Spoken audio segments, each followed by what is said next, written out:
1999 সালের পর প্রথমবার বিশ্বকাপ বাছাই খেলার শঙ্কায় বাংলাদেশ। বিপিএল আয়োজন নিয়ে দুশ্চিন্তায় বিসিবি। সলিড ফ্র্যাঞ্চাইজি দ্বারা যাদের গুড স্ট্রেংথ আছে ফাইন্যান্সিয়াল অ্যান্ড ক্রিকেট নিয়ে চিন্তা করে, যারা লম্বা সময়ের জন্য এটা ফ্র্যাঞ্চাইজি হিসেবে দাঁড়া করাতে চায়, ওসব ফ্র্যাঞ্চাইজি আসলে আমার মনে খুব ভালো হবে।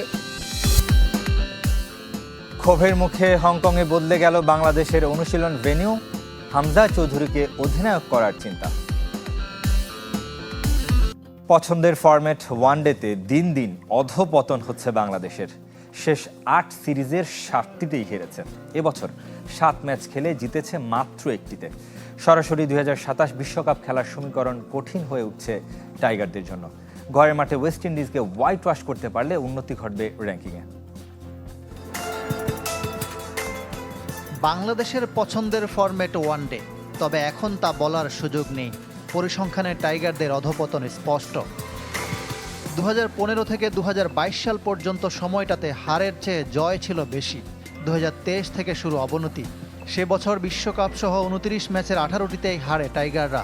2024 সালে 9 ম্যাচে 6, আর এই বছর এখন পর্যন্ত খেলা 7 ওয়ানডের 6টাতে হেরেছে মেহেদী মিরাজের দল। সবশেষ 8 সিরিজের 7টাতেই হার। একমাত্র জয় শ্রীলঙ্কার বিপক্ষে 2023 সালে ঘরের মাঠে। ঘরে বাইরে আফগানিস্তানের সাথে টানা 3 ওয়ানডে সিরিজ হাতছাড়া করেছে বাংলাদেশ। বিশ্বকাপে সরাসরি খেলা নিয়ে শঙ্কা বাড়ল টাইগারদের। 14 দলের বিশ্ব আসরে 31 মার্চ 2027 পর্যন্ত র্যাঙ্কিংয়ে সেরা 8 দল পাবে বিশ্ব মঞ্চের টিকিট। অন্যতম আয়োজক দক্ষিণ আফ্রিকা সেরা 8-এ থাকলে 9 নম্বর দলের সামনেও সরাসরি খেলার হাতছানি। এই সুযোগটায় চোখ ওয়েস্ট ইন্ডিজ আর বাংলাদেশের। বর্তমানে 80 রেটিং পয়েন্ট নিয়ে ক্যারিবীয়রা 9 নম্বরে। 10 নম্বরে থাকা বাংলাদেশের রেটিং 75। আফগানিস্তানকে শেষ ওয়ানডেতে হারালেও র্যাঙ্কিংয়ের উন্নতি হবে না ফিল সিমন্সের দলের। তবে ঘরের মাঠে ওয়েস্ট ইন্ডিজকে 3-0-তে হারাতে পারলে উঠে আসবে 9 নম্বরে। এই সিরিজটাই এখন গুরুত্বপূর্ণ হয়ে উঠেছে দুই দলের জন্য। তবে হোয়াইট ওয়াশ করে এক ধাপ উপরে উঠলেও ধরে রাখা কঠিন, কারণ আগামী বছর সেপ্টেম্বরের আগে কোনো ওয়ানডে নাও খেলতে পারে বাংলাদেশ। ভারতের বিপক্ষে সেই সিরিজও অনিশ্চয়তায়। অন্যদিকে ওয়েস্ট ইন্ডিজের সামনে আছে বেশ কিছু খেলা। এমন অবস্থায় 1999 ঘরোয়া ক্রিকেটে ট্রফি জয়ের কথা বললে সবার আগে আসে মাশরাফি বিন মুর্তজার নাম। সময়ের পরিক্রমায় ক্রিকেট মাঠ থেকে ম্যাচ গত হলেও এসেছে নতুন মুখ, আকবর আলী। ঘরোয়া লিগের ইতিহাসে আকবরের ক্যাপ্টেন্সি নিয়ে কোনো প্রশ্ন নাই। পরপর 2 বার জিতেছেন এনসিএল ট্রফি। এই উইকেট কিপার ব্যাটারের হাতে বিশেষ কোনো জাদু আছে?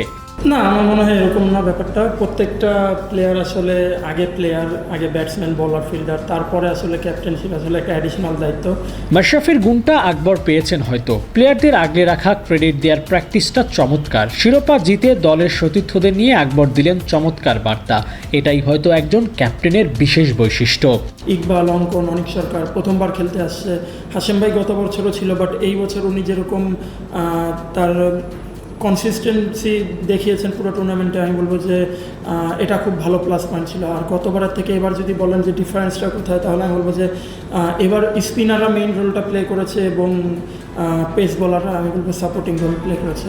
উইকেট কিপার ব্যাটার আকবরের থেকে ক্যাপ্টেন আকবরের চর্চাটাই বেশি হয়। একদিকে যেমন সুনামের ব্যাপার, আরেকদিকে বড় চিন্তারও বিষয়। ব্যাট বলের পারফরমেন্সের প্রচার খুব একটা হচ্ছে না। জাতীয় দলে জায়গা করে নেয়ার জন্য এটাই যে সবচেয়ে বেশি দরকার। এটা এরকম এত বড় কোনো বিষয় না যে আপনাকে, এটা এমন কোনো কিছু গ্রান্টেড জিনিস না। বাট আমি ব্যাটসম্যান, আমি কিপার, এটা আমার গ্রান্টেড, তো এটা আমার সাথে সবসময় থাকবে। বাট আমি সব জায়গায় ক্যাপ্টেন থাকবো না, তো আমি বলবো যে প্লেয়ারই ফার্স্ট। ক্যাপ্টেন্সি দিয়ে ন্যাশনাল টিমে খেলা যায় না, ব্যাট বল হাতে অবদান রাখতে হয়। শেষ হওয়া এনসিএলে দ্বিতীয় সর্বোচ্চ স্কোরার হয়েছেন এই ব্যাটার। 222 রান করেছেন, হয়েছেন player of the tournament. Akbar the great তো বলাই যায়। খারাপ লাগে যে যখন নিজে খারাপ করি তখন। ফুটবলের খবর জানাবে এবার এশিয়ান কাপ বাছাই। বাংলাদেশ দলের ক্ষোভের মুখে হংকংয়ে বদলে গেছে প্র্যাকটিস গ্রাউন্ড।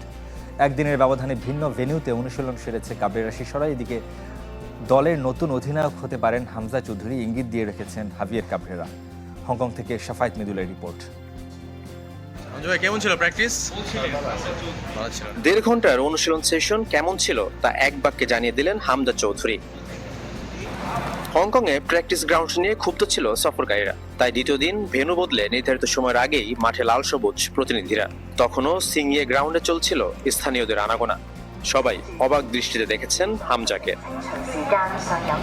আগের দিনের চেয়ে কিছুটা ভালো, তবুও প্র্যাকটিস ভেন্যুতে পরিদর্শনে এসে অবাক হয়েছেন Malaysian match commissioner Mohammad Saifuddin. Team ম্যানেজারকে জানিয়েছেন এর থেকেও ভালো গ্রাউন্ড দিতে পারত স্বাগতিকরা, যদিও এমন বিরূপ পরিস্থিতির জন্য প্রস্তুত ছিল দল। এখন প্র্যাকটিসের জন্য আমার যে মাঠ দিয়েছিল আমাদের হোটেল থেকে অলমোস্ট 1 ঘন্টা তার থেকেও বেশি। সো আর মাঠের কথা কি বলবো, মাঠ খুব বাজে মাঠ ছিল। সো এইটা আমাদের মেন্টালি প্রিপেয়ার্ড ছিলাম যে আমাদের সাথে ওরা এরকম করবে। দেশ কিংবা বিদেশ, কোচের কথা আর লক্ষ্যের পরিবর্তন নেই, তবে পরিবর্তন আসছে শুরুর একাদশে, তা নিশ্চিত। প্রশ্ন বাস্তবায়ন নিয়ে। গেল ম্যাচে আমাদের সবকিছুই পরিকল্পনা মতো ছিল, তবে কিছু ভুলের জন্য পারিনি। আবারও জয়ের জন্যই নামবো। সীমিত ভ্রমণ ক্লান্তির জন্য শুরুর একাদশ ছিল না। এই ম্যাচ নিয়ে ভিন্ন পরিকল্পনা। অধিনায়কত্বে না থাকলেও অদৃশ্য আর্মব্যান্ড থাকে হামজা চৌধুরীর হাতে, তাই ক্যাপ্টেন্সির টানা পড়েনে লেস্টার তারকাও আছেন কোচের পরিকল্পনায়। আমি সব সময় বলি, হামজাও আমাদের একজন অধিনায়ক। সে মাঠে এবং মাঠের বাইরে দলকে নেতৃত্ব দেয়। পাকিস্তানি ক্রিকেটাররা এবার ছাড়পত্র না পাওয়ায় রং হারাতে পারে বিপিএল এর 12তম আসর। সঙ্গে সাংঘর্ষিক হতে পারে IL T20-র সাথে সূচি। বিপাকে ক্রিকেট বোর্ড, এদিকে বাংলাদেশের যাচ্ছে তাই পারফরমেন্সে ফারুক আহমেদের কাঠ করায় টিম ম্যানেজমেন্ট। অনিশ্চয়তার ঘেরাটোপে বিপিএল এর 12তম আসর। ফ্র্যাঞ্চাইজির জন্য আহ্বান জানিয়েছে বিসিবি, তবে শেষ পর্যন্ত ভালো প্রতিষ্ঠান যুক্ত হবে কিনা তা নিয়ে দেখা দিয়েছে শঙ্কা। তবে বিদেশি কোনো ফ্র্যাঞ্চাইজি যে বিপিএল এ আসছে না তা নিশ্চিত করেছেন বিসিবির সহসভাপতি ফারুক আহমেদ। না, এটা মনে হয় এবারও ছাড়ে না আমার মনে হয়। বিপিএল গড়ালেও অস্বস্তি কাটছে না।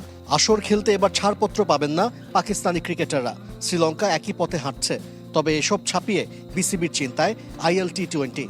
এইটা আমি শ্রীলঙ্কা এক্স্যাক্টলি কোন সময়টা আমি জানি না, তবে that definitely it's a concern. But আমার মনে হয় যদি IL T20-র সাথে ক্ল্যাশ না হয় তাহলে আমরা হয়তো ওইটা পূরণ হবে।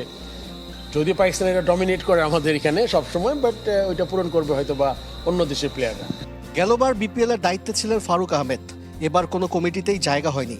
5 আগস্ট পরবর্তী সময়ে এই টুর্নামেন্ট আয়োজন সবচেয়ে কঠিন ছিল দাবি বিসিবির সহসভাপতির। অসংখ্য নেতিবাচক বিষয়কে পাশ কাটিয়ে ওই আসরকে সফল দাবি করেছেন ফারুক আহমেদ। একাই করতে হয়েছে অনেক কাজ, উইকেট, রান আছে, দর্শক ছিল, আমরা সবাই জানি ইট ইজ হিস্ট্রি দ্যাট 12.5 কোটি টাকার টিকিট সেল। সো অনেক পজিটিভ ছিল, বাট যে কোনো কারণেই হোক ওই নেগেটিভিটিটা ঢেকে ফেলেছিল পজিটিভ। হয়তো বা 3টা নেগেটিভ ছিল, 7টা পজিটিভ ছিল, পজিটিভগুলো আলোতে আসে নাই। আফগানিস্তানের বিপক্ষে সিরিজ হারে হতাশ ফারুক আহমেদ। বাজে পারফরমেন্সের জন্য ক্রিকেটারদের চাইতে টিম ম্যানেজমেন্টকে দোষ দিয়েছেন ফারুক আহমেদ। মিডল অর্ডারটা নিয়ে আমরা আসলে ঠিক টিম ম্যানেজমেন্টও বুঝতে পারছে না এক্স্যাক্টলি কার পজিশন কি, কোথায় আমরা ট্রাই করব, কাকে, অ্যান্ড কার ভিতরে কি আছে, এই জিনিসটা আমরা